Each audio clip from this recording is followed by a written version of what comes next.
जब भीष्म पितामह को अर्जुन ने बाणों की सैया पर लेटा दिया, तब भगवान कृष्ण आखिरी बार उनसे मिलने गए। उनको देखकर भीष्म पितामह ने अपने अंतिम शब्द में कहा, हे केशव, मुझे मेरे पिछले 10 जन्म याद है, लेकिन इसके बाद भी मैंने ऐसा क्या बड़ा अनर्थ कर दिया कि आज मुझे ये दिन देखना पड़ा।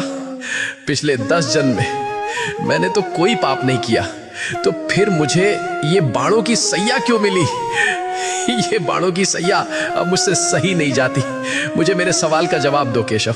तब भगवान कृष्ण ने कहा कि हे पितामह, ये बात आपके 10 जन्मों के पहले की है। जब आप एक राजकुमार थे, तब आप जंगल से भ्रमण कर रहे थे। तभी आपके रास्ते में एक सांप आ गया। आपने उसको मारा नहीं, बल्कि ये सोचकर कि कहीं ये सांप किसी को काट ना ले, इसलिए आपने उस सांप को रास्ते से हटा दिया। लेकिन गलती से बेचारा सांप कांटों के झाड़ में फंस गया। वो जितनी बार निकलने की कोशिश करता, वो उतना ही कांटों में और ज्यादा फंस जाता था। कई दिनों तक वो सांप उन कांटों में फंसा रहा और भगवान से प्रार्थना करता रहा कि हे प्रभु, इससे अच्छा तो मुझे मार ही देते।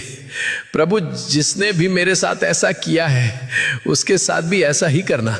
लेकिन पिछले 10 जन्मों में आपने ऐसा कोई पाप ही नहीं किया जिससे आपको उस कर्म का फल भोगना पड़े। लेकिन जब द्रौपदी का चीर हरण हो रहा था, तब आप मौन रहकर भी ये सब देखते रहे थे। आप चीर हरण को रोक सकते थे, लेकिन आपने ऐसा नहीं किया। तभी आप इस पाप का भागीदार बन गए थे। इसी कारण से जैसे वो सांप उस दिन कांटे में फंसा था, आज उसी प्रकार आपको ये कांटे की सैया मिली है। तुम कितने भी बुरे कर्म कर लो, लेकिन उसका फल अवश्य मिलता है, इस जन्म में या फिर अगले जन्म में, लेकिन मिलता जरूर है। भगवान कृष्णा को दिल से मानने वाले भक्त कमेंट में जय श्री कृष्णा अवश्य लिखें।